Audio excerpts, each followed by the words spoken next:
Have you ever found yourself in a conversation where you knew exactly what you wanted to say in your head, but the words just wouldn't come out right? You're not alone. Millions of English learners struggle with the same problem every single day. They can read English perfectly, they understand movies and TV shows, but when it comes to actually speaking with someone, their mind goes blank. Here's something that might surprise you. Conversation skills aren't about knowing every single grammar rule or having a dictionary-sized vocabulary. The most confident English speakers often use simple words and basic sentence structures. They just know how to use them effectively. Hi, welcome to our YouTube channel, Tips with LearnWorld. My name is Renatos Das. Today, I'm going to share with you the exact techniques that will transform your English conversation skills in just 10 minutes. These are the same methods that helped thousands of my students go from feeling nervous and tongue-tied to having smooth, natural conversations with native speakers. By the end of this video, you'll have 5 powerful tools that you can start using immediately in your next English conversation. So grab a pen and paper because we're about to dive deep into the secrets of confident English conversation. Let me start by telling you about Maria, one of my students from Brazil. She came to me after living in the United States for 2 years, still struggling to have basic conversations at work. She would prepare scripts in her head before meetings, and even ordering coffee made her nervous. Sound familiar? The problem wasn't her English level. Maria could write beautiful emails and understand complex presentations. The problem was that she was trying to speak English the same way she wrote it. This brings us to our first game-changing technique. Technique number 1. Think in chunks, not words. Most English learners try to translate word by word from their native language. This creates awkward pauses and unnatural sentences. Instead, you need to think in chunks of language. What do I mean by chunks? These are groups of words that native speakers use together automatically. For example, instead of thinking I plus would plus like plus to plus go, think of I'd like to go as one complete chunk. Here are some essential chunks you should memorize right now. I'm thinking about. It depends on. I'm not sure if. What do you think about? That reminds me of. Speaking of which, let me give you a practical exercise. Right now, think of something you did yesterday. Instead of building the sentence word by word, use these chunks. I was thinking about what I did yesterday. It was pretty interesting because. That reminds me of something similar. See how much smoother that sounds? Practice using these chunks in your daily thoughts, and they'll become automatic in conversations. Technique number 2. Master the art of buying time. Here's what separates confident speakers from nervous ones. Confident speakers know how to buy themselves time to think. Native speakers do this constantly, but learners think they need to respond immediately. This creates pressure and leads to mistakes. Let me teach you some time-buying phrases that will make you sound natural while giving your brain time to organize your thoughts. That's a good question. Let me think about that for a second. You know what? Actually, how can I put this? Here's how this works in practice. Someone asks you, "What do you think about working from home?" Instead of jumping straight into your answer, you say, "That's a good question. You know what? I think it really depends on the person." Those few extra seconds gave your brain time to organize your thoughts. You sound confident and natural, not rushed. Practice this technique with having conversations with yourself in the mirror. Ask yourself questions and practice using these time-buying phrases before giving your answer. Technique number 3, the echo and expand method. This technique is pure gold for keeping conversations flowing naturally. Most learners struggle because they don't know how to respond when someone shares information with them. They either say, "Okay," or "That's nice," and the conversation dies. The echo and expand method solves this problem. Here's how it works. First, you echo back part of what the person said. Then you expand with a question, comment, or related experience. Let me show you with examples. Person: "I went to Italy last summer. It was amazing." You: "Italy! That sounds incredible. What was your favorite city there?" Person: "I'm really stressed about this presentation tomorrow." You: "A presentation tomorrow? That does sound stressful. Is it for work or school?" Person: "I love cooking Asian food." You: "Asian food! Me too! What's your favorite dish to make?" Notice the pattern? You repeat a key word or phrase with enthusiasm. Then you add your own thoughts or ask a follow-up question. This technique serves 3 purposes. It shows you're listening actively, it gives you time to think of what to say next, and it keeps the conversation moving naturally. Practice this with YouTube videos or podcasts. Pause after someone speaks and practice echoing and expanding their statement. Technique number 4, the story bridge technique. Great conversationalists know how to connect topics smoothly. They don't jump randomly from subject to subject. They build bridges between ideas. The story bridge technique helps you contribute to conversations even when you don't have direct experience with the topic. Here's the formula. "That reminds me of," plus brief related story or experience, plus connection back to their topic. Let me demonstrate. Person: "I went skydiving last weekend. It was terrifying but amazing." You: "That reminds me of the first time I went on a roller coaster.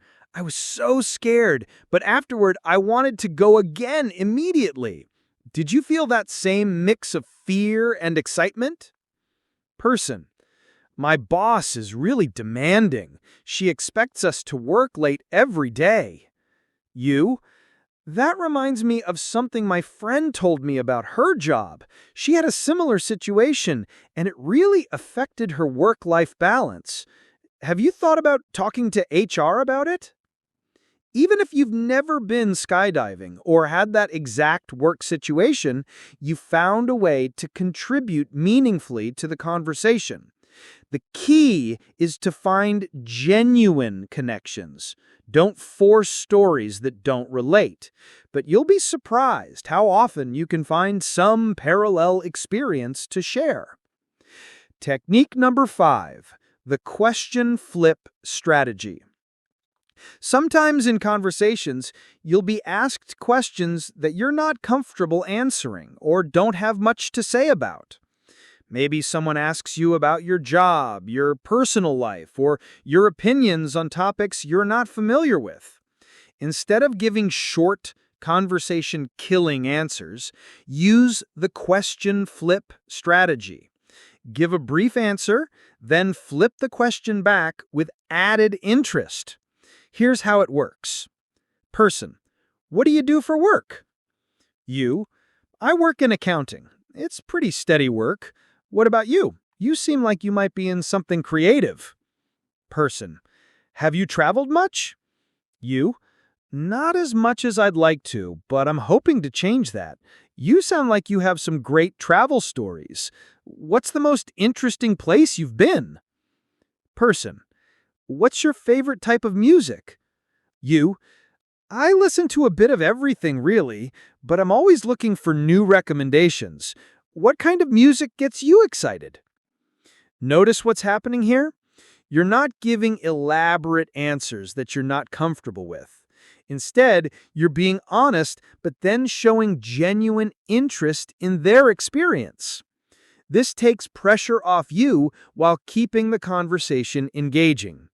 People love talking about themselves, so this strategy almost always works. Now, let me show you how all these techniques work together in a real conversation. Imagine you're at a coffee shop and someone starts talking to you. Person: this coffee is really good. Do you come here often? You: pretty regularly, actually. The coffee here is fantastic. That reminds me, I'm always trying to find good coffee places around the city. Have you discovered any other great spots? Person: oh yes, there's this little place downtown that does amazing lattes. You: downtown, I work around that area. What's the name of the place? Person: it's called Brew Haven. It's right next to the bookstore on 5th Street. You: Brew Haven. I think I've walked past it but never went in. You know what? I should definitely check it out this week. Is it usually crowded or is it more of a quiet spot? See how much natural and flowing that conversation feels? You used multiple techniques seamlessly. The conversation has energy and both people are engaged. Now, let me address something important. You might be thinking, this sounds great, but what if I make grammar mistakes? Here's the truth that language schools don't want you. I've seen students with perfect grammar who couldn't have a simple conversation. And I've seen students with basic English who could charm anyone they talked to. The difference was their conversation skills, not their grammar knowledge.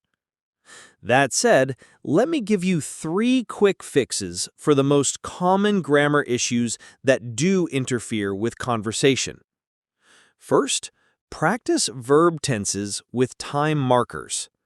Instead of worrying about complex grammar rules, learn phrases like, yesterday I went, right now I'm, tomorrow I will. Second, don't worry about perfect pronunciation. Focus on being clear rather than perfect.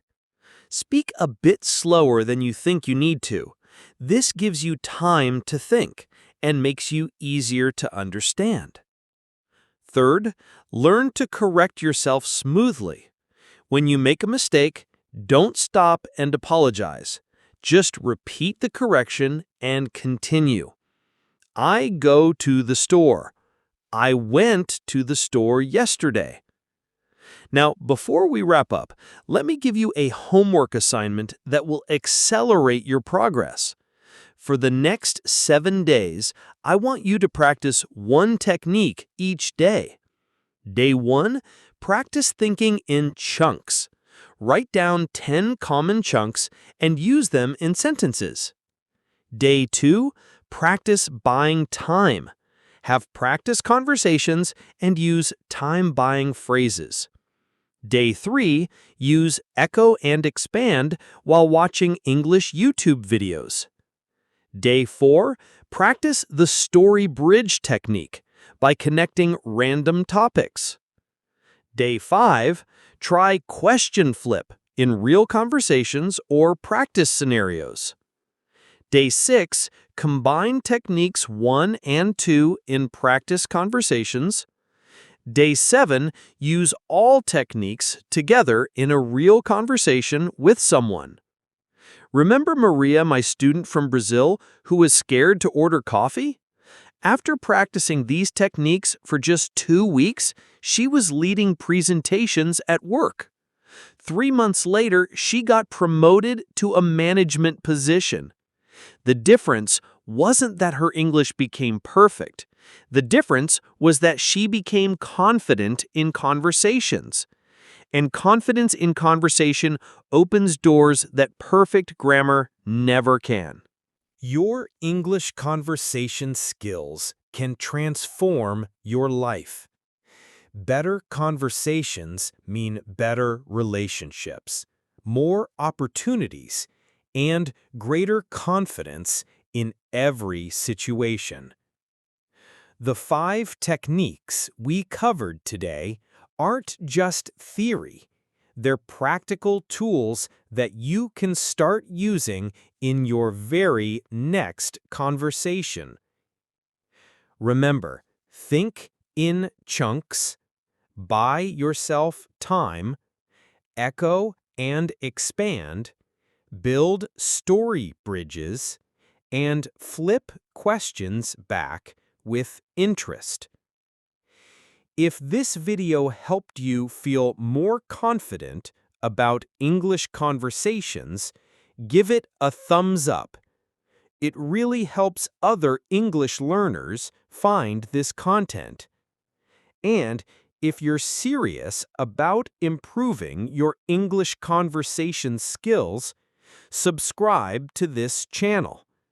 I post new videos every week with practical techniques just like these. Drop a comment below and tell me, which technique are you most excited to try? Or share a conversation challenge you're facing right now. I read every comment and often create new videos based on your questions. Your journey to confident English conversation starts with your very next conversation.